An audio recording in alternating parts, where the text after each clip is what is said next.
오늘 우리에게 주실 하나님 말씀은 베드로전서 4장 1절부터 11절까지 말씀입니다. 신약성경 베드로전서 4장 1절부터 11절까지 말씀입니다. 1절부터 10절은 제가 읽고 마지막 11절은 합독하겠습니다. 예수께서 이미 육체의 고난을 받으셨으니 너희도 같은 마음으로 갑옷을 삼으라. 이는 육체의 고난을 받은 자는 죄를 그쳤음이니 그 후로는 다시 사람의 정욕을 따르지 않고 하나님의 뜻을 따라 육체의 남은 때를 살게 하려 함이라. 너희가 음란과 정욕과 술 취함과 방탕과 향락과 무법한 우상 숭배를 하여 이방인의 뜻을 따라 한 것은 지나간 때로 족하도다. 이러므로 너희가 그들과 함께 그런 극한 방탕에 다름질하지 아니하는 것을 그들이 이상히 여겨 비방하나 그들이 산 자와 죽은 자를 심판하기로 예비하신 이에게 사실대로 고하리라. 이를 위하여 죽은 자들에게도 복음이 전파되었으니 이는 육체로는 사람으로 심판을 받으나 영으로는 하나님을 따라 살게 하려 함이라. 만물의 마지막이 가까이 왔으니 그러므로 너희는 정신을 차리고 근신하여 기도하라. 무엇보다도 뜨겁게 서로 사랑할지니 사랑은 허다한 죄를 덮느니라. 서로 대접하기를 원망 없이 하고 각각 은사를 받은 대로 하나님의 여러 가지 은혜를 맡은 선한 청지기 같이 서로 봉사하라. 함께 읽습니다. 만일 누가 말하려면 하나님의 말씀을 하는 것 같이 하고 누가 봉사하려면 하나님이 공급하시는 힘으로 하는 것 같이 하라. 이는 범사의 예수 그리스도로 말미암아 하나님이 영광을 받으시게 하려 함이니 그에게 영광과 권능이 세세 무궁하도록 있느니라. 아멘. 할렐루야. 오늘도 하나님의 은혜와 평강이 삶에 넘치시기를 그리스도의 이름으로 소망합니다. 자, 오늘 본문 2절을 한번 보시죠. 그 후로는 다시 사람의 육체를 따르지 않고 하나님의 뜻을 따라 육체의 남은 때를 살게 하려 함이라. 육체의 남은 때라는 말은 먼저 남은 생애를 말합니다. 사랑하는 성도 여러분, 남은 인생을 어떻게 사시겠습니까? 육체의 남은 때라는 말에는 또 이런 뜻이 있습니다. 남은 시간이라는 뜻이 있습니다. 영어 성경에 보면 그의 시간 가운데 남은 부분이라고 설명하고 있습니다. 올해도 벌써 6월을 지나가고 있습니다. 여러분, 올해 남은 시간을 어떻게 사시겠습니까? 오늘 본문을 통해서 이와 같은 문제의 답을 얻어갈 수 있는 시간이 되기를 소망합니다. 오늘 본문은 이 문제에 대해서 아주 원칙적이고 간단하게 설명해 주고 있습니다. 하나님의 뜻을 따라 살아야 한다. 하나님의 뜻이란 말은 매우 중요하고 엄중한 말입니다.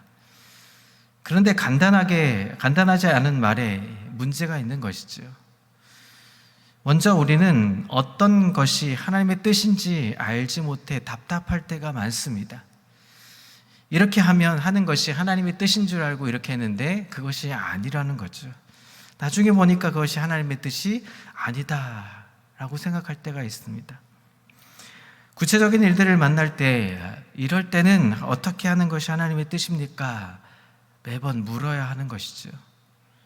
하나님의 뜻을 알기 위해서는 여러분 어떻게 합니까? 먼저 훈련을 받아야 합니다. 하나님의 뜻을 무턱대고 알 수 있는 방법은 없습니다. 먼저 우리는 훈련을 받아야 합니다. 그리고 그 말씀을 알기 위해 우리는 노력해야 합니다. 성도들의 삶에 있어서 하나님의 뜻은 나라의 헌법과 같은 것입니다. 나라의 헌법이 새로운 것을 만들어질 때 어떻게 합니까? 새로운 것을 조치할 때 이것이 헌법 정신에 어긋나지 않는 것인가 판단하기 위해서 애를 씁니다. 여러모로 살피고 전문가들의 의견을 모읍니다. 이 일을 판단하기 위한 헌법재판소라는 이 권위기구가 있죠. 애써 만든 법을 정책을 잘 수립해야 하는데 이것이 위헌이다라고 말하면 헛수고가 되는 것이기 때문에 잘 살피고 잘 준비하게 되죠. 성도들은 나의 삶 가운데 임하신 하나님의 뜻을 알기 위해서 그 이상을 애써야 합니다.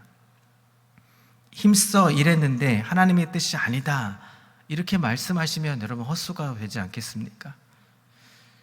우리 남은 인생에 어떻게 살 수 있는 것인가? 하나님의 뜻을 따라 어떻게 살아갈 것인가? 올해 남은 시간, 어떤 일을 하는데 남은 시간을 어떻게 활용하며 하나님의 뜻대로 그것을 살 수 있을까? 여러분, 우린 6월의 시간을 달려가고 있은 이 즈음에 한번 이 말씀을 통해서 고민해야 할 때가 왔습니다. 첫 번째로, 이전과는 다른 삶을 살으라고 말씀합니다. 먼저 예수 믿기 이전과 다른 삶을 살아야 합니다. 자, 1절에 보시죠. 그리스도께서 이미 육체의 고난을 받으셨으니 너희도 같은 마음으로 갑옷을 삼으라. 이는 육체의 고난을 받은 자는 죄를 그쳤음이냐. 그리스도께서 이미 육체의 고난을 받으셨다라고 말씀합니다. 이것은 예수님이 십자가에 달린 것을 말합니다. 너희도 같은 마음으로 갑옷을 삼으라고 말씀하십니다. 이것은 나도 이전에 죄에 사로잡힌 나를 십자가에 달았다, 이런 마음을 갖고 그 마음으로 여러 유혹을 이기며 살라라고 오늘 설명하고 있습니다. 육체의 고난을 받은 자는 죄를 그쳤다라고 말합니다. 이것은 십자가를 통한 구원을 믿는 사람들은 죄사함을 받았다 하는 것입니다. 사도 바울은 이 진리를 로마서 6장에 세례와 연관지어서 설명하고 있습니다. 우리가 세례를 받은 것은 예수님과 함께 장사되는 것이라고 말합니다. 하나님은 예수님을 다시 살려주셨는데 이것은 우리가 새 생명 가운데 행하기 위해서라고 설명하고 있습니다. 로마서 6장 6절을 제가 읽어드리겠습니다. 우리가 알거니와 우리의 옛 사람이 예수와 함께 십자가에 못 박힌 것은 죄의 몸이 죽어 다시는 우리가 죄에서 종노릇하지 아니하려 함이다. 우리는 십자가 이전과 다른 삶을 살아야 합니다. 쉽게 말하면 예수 믿기 이전과 예수 믿은 이후가 달라야 하는 것이죠. 왜냐하면 예수 믿은 이후는 우리가 새 생명을 얻었기 때문입니다. 이전 것은 죽고 우리는 새 생명을 얻었기 때문에 새로운 삶, 이전과 다른 삶을 우리는 살아야 합니다. 여러분, 어떤 일을 할 때, 무엇을 결정할 때 이것은 혹시 예수 믿기 이전의 나의 사고방식은 아니었는가, 나의 습관을 따라 하는 것이 아닌가, 우리는 주의 깊게 살펴봐야 합니다. 그렇다고 생각되면 여러분 그것을 버려야 합니다. 이것이 옛 방식이었고 내가 이전의 사고방식이었고 내가 예수 믿기 이전의 삶의 패턴이었다면 그것을 과감하게 포기하고 내려놔야 하는 것입니다. 예수를 믿고서도 새 생명 가운데 행하지 않고 예전에 행하던 그대로 살고 있다면 그것은 우리가 신자, 그리스도인, 믿는 자라고 우리가 말할 수 없는 것이죠. 여러분, 올해 남은 시간을 다른 생활을 하며 살아야 합니다. 올해 남은 시간을 하나님의 뜻을 따라 사는 것이죠. 흔히 출발은 좋은데 시간이 흐르면 흐를수록 점점 예전으로 돌아가는 경향들이 많이 있습니다. 여러분, 부르시면 응답하라 라고 송구영신 예배 때 우리가 선포하고 그렇게 살기로 결단하고 우리가 응답받기로 다짐하며 살지 않았겠습니까? 여러분, 얼마나 응답받으면서 살으셨습니까? 부르시며 응답하면서 얼마나 많은 일들을 감당하며 사셨습니까?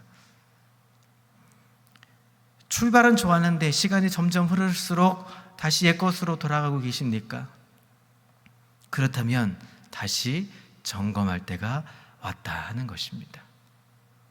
올해 계획한 것들이 있는데 흐지부지 되어 계십니까? 성경 통독을 하기로 결단을 하고 모든 예배를 참석하기로 결심하고 열심히 헌신하고 봉사하기로 다짐해보고 전도하기로 올해는 적어도 1명을 이상은 전도해보리라고 생각을 하고 계획을 세웠는데 처음에는 그것을 실천하며 달려가고 싶은 마음으로 열정을 다했는데 여러분, 지금 어떻습니까? 내가 그런 계획을 세웠던가? 여러분, 우리는 이런 생각을 가지고 있지 않습니까? 남은 시간의 계획을 이루기 위해서, 약속을 지키기 위해서 여러분 어떻게 합니까? 힘쓰셔야 합니다. 6월이 왔습니다. 더웠습니다. 더워지고 있습니다. 날이 더워지니까 어떻게 합니까? 점점 행동이 느려지기 시작합니다. 그럴 때 우리는 어떻게 합니까? 이전과 다른 삶을 살기로 다시 한번 결단해야 한다는 것입니다. 오늘 말씀이 참 좋죠. 6월을 이제 더위를 맞이하고 이제 한더위를 이제 한 3개월을 가야 될 텐데, 이 3개월 동안 우리는 어떻게 해야 합니까? 이전과 같이 행하지 않고 이 무더운 더위를 견뎌내면서 하나님 앞에 온전하게, 하나님 앞에 다시 한번 우리의 마음을 곤두세우고 고쳐 세우고 우리의 옷깃을 여며 하나님 부르시며 응답할 수 있는 하나님의 사람들 다 되시기를 그리스도 이름으로 소망합니다. 여러분, 다람쥐 쳇바퀴 돈다라는 말이 있죠. 창살 상자에 큼직한 바퀴가 있습니다. 다람쥐가 그 안에서 열심히 달립니다. 바퀴는 아주 잘 돌아갑니다. 그러나 다람쥐는 제자리에 머물러 있는 것이죠. 우리 신앙생활도 그래, 여기서 그쳐서는 안 됩니다. 여기까지, 나는 늘 여기까지야 라고 안주해서는 안 되는 것이죠. 여러분, 이전과 다른 생활, 어제와 다른 생활을 하기 위해서 여러분 힘쓰는 성도들 되시기를 소망합니다. 어제까지는 하나님의 뜻과 거리가 좀 멀었다 할지라도 여러분 오늘부터 다시 한번 옷깃을 여며야 합니다. 하나님의 뜻에 가까우도록, 나아가서는 하나님의 뜻에 일치하는 생활을 할 수 있도록 우리는 힘써야 하는 것입니다. 사랑하는 성도들은 이전과 다른 생활, 다른 시간으로 하나님께 달려갈 수 있는, 힘써 하나님께 나아가는 귀한 성도들 되시기를 그리스도 이름으로 소망합니다. 두 번째, 마지막에 가까운 것을 알고 지내야 합니다. 7절을 보시죠. 만물의 마지막이 가까워 왔으니 그러므로 너희는 정신을 차리고 근신하여 기도하라. 마지막이 가까웠다는 것은 무엇을 말씀하는 것입니까? 종말이 가까웠다는 것을 말합니다. 말세가 가까웠다는 것입니다. 예수의 재림이 가까웠다는 것입니다. 심판이 가까워졌다는 것을 말하고 있습니다. 신학적 용어는 종말론을 이야기하는 것이죠. 여러분, 이단들 가운데 이 종말론을 잘못 해석해서 잘못 이야기해서 종말 이단이 되는 것이 많습니다. 여러분, 종말의 핵심은 무엇입니까? 종말이 가까웠다. 말세가 가까웠다. 거기에 조금 더 살을 붙이면 이런 것입니다. 종말이 가까웠으니 언제 종말이 오더라도, 언제 말세가 오더라도, 언제 심판의 때가 오더라도 당황하지 않고 예수님을 맞이할 수 있는 삶을 살아야 한다라고 오늘 성경은 말씀하고 있는 것입니다. 그것이 종말론의 전부입니다. 종말의 때가 가까우면 가까울수록 우리가 어떻게 해야 합니까? 근신하며 기도해야 한 때가 왔다는 것입니다. 내가 죽는 것은 내 삶의 종말입니다. 우리는 내 삶이 언제 마지막일지 알지 못합니다. 내 삶의 끝이 언제일지 알 수 있는 사람은 아무도 없습니다. 하나님이 언제 나를 부르실지 우리는 알 수 없습니다. 그저 우리는 어떻게 합니까? 하나님이 언제 나를 부르셔도 좋다. 나는 당황하지 않고 하나님의 부름에 응답하겠다. 우리는 이런 마음으로 살아야 하는 것입니다. 만물이 마지막에 가까웠다는 것을 알면 여러분, 우리는 경건하게 살지 말라고 해도 경건하게 살 수밖에 없습니다. 여러분, 생이 이제 얼마 남지 않았다고 생각해 보십시오. 여러분, 우리 마음을 다시 한번 정리하게 되는 것입니다. 여러분, 허랑방탕하게 살지 못합니다. 그 시간이야 1분 1초가 아까워서 어떻게 하면 그 시간에 잘 살 수 있을까를 고민하게 됩니다. 3절에 보면 음란, 정욕, 술 취함, 방탕, 향락, 우상 숭배 같은 것들을 어떻게 합니까? 저리 가라, 멀리 할 수밖에 없습니다. 그리고 어떻게 합니까? 서로 사랑하지 않을 수가 없습니다. 사랑하는 가족들에게 더 사랑한다는 말을 할 수밖에 없는 것이죠. 사랑하는 이웃들에게 더 사랑하는 것처럼 더 대할 수밖에 없는 것입니다. 여러분, 먼저 이웃을 사랑하십시오. 서로 사랑하십시오. 시간이 얼마 남지 않았는데, 사랑할 시간도 부족한데 여러분, 미워하고 다툴 시간이 어디 있겠습니까? 베드로 사도는 뜨겁게 사랑하라고 말씀합니다. 여러분, 사랑할 땐 어떻게 합니까? 뜨겁게 해야 합니다. 미적지근하게 하는 것은 사랑이라고 말하지 않습니다. 그리고 자기의 삶을 사랑하십시오. 우리의 삶은 하나님이 주신 귀중한 것이기 때문입니다. 우리가 하루를 살아도 오늘 하루의 24시간을 여러분 사랑하며 사십시오. 내 삶을 사랑하며, 내 자신을 사랑하며, 내 이웃을 사랑하며 사시기를 그리스도 이름으로 소망합니다. 성도들은 십자가를 사랑해야 합니다. 십자가를 사랑하면 십자가가 조금 더 가벼워질 수 있습니다. 여러분, 십자가가 무거우십니까? 내가 오늘 짊어질 십자가가 무겁다고 생각하시면 십자가를 사랑하지 않는 것입니다. 십자가를 사랑하시면 그 십자가는 가벼워질 수 있는 것입니다. 자기가 일하고 있는 일을 사랑하십시오. 자기가 일하고 있는 그 일을 사랑하는 사람은 자기 일을 자랑할 수 있습니다. 내 일이 어떤 것이든 간에, 크고 작던 간에 상관없이 내 일에 만족하고 그 일을 사랑할 수 있고 그 일을 자랑할 수가 있습니다. 마지막에 가까웠음을 알면 에베소서 5장 16절 이하에 보는 것 같이 우리의 때를 아끼지 않을 수 없습니다. 어리석은 자가 되지 말고 오직 주의 뜻이 무엇인가 이해하기 위해 힘쓸 수밖에 없는 것입니다. 술 취함이나 방탕함을 멀리하기 위해 힘쓰지 않을 수가 없는 것이죠. 성령으로 충만함을 받기 위해 여러분 힘쓰지 않을 수 없는 것입니다. 하나님을 찬양하고 하나님께 감사하고 그리스도를 경외함으로 피차 복종하기에 힘쓰지 않을 수 없습니다. 여러분, 그렇게 하기 위해 힘쓰는 오늘 한날 우리의 삶의 여생 되시기를 그리스도의 이름으로 소망합니다. 세 번째는 은사를 활용하여 봉사에 힘써야 한다고 오늘 성경은 가르쳐 줍니다. 10절을 보시죠. 각각 은사 받은 대로 하나님의 여러 가지 은혜를 맡은 선한 청지기 같이 서로 봉사하라. 여러분, 은사는 어떤 것입니까? 하나님께서 주시는, 값없이 주시는 선물입니다. 그 은사는 다양한 능력과 재능을 말합니다. 여러분, 그 10절에 보면 선한 청지기가 있죠. 은사는 어떤 것입니까? 내가 받은 은사는 내가 자랑하기 위해서 은사를 갖는 것이 아닙니다. 그 선물은 나를 활용하는 것이 아닙니다. 나에게 멋진 옷을 입는 것처럼 그 멋진 입을 입는 것으로 자랑하는 것이 아닙니다.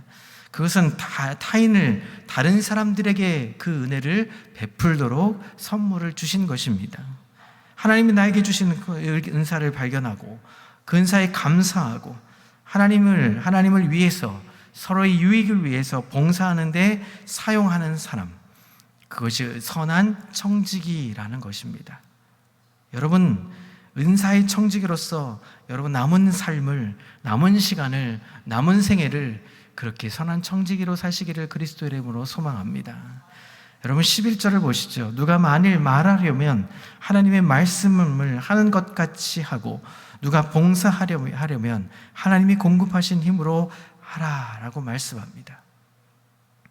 말을 하는 사람은 하나님의 말씀을 전파하는 사람답게라는 이 표준 번역 성경의 말씀이 있습니다.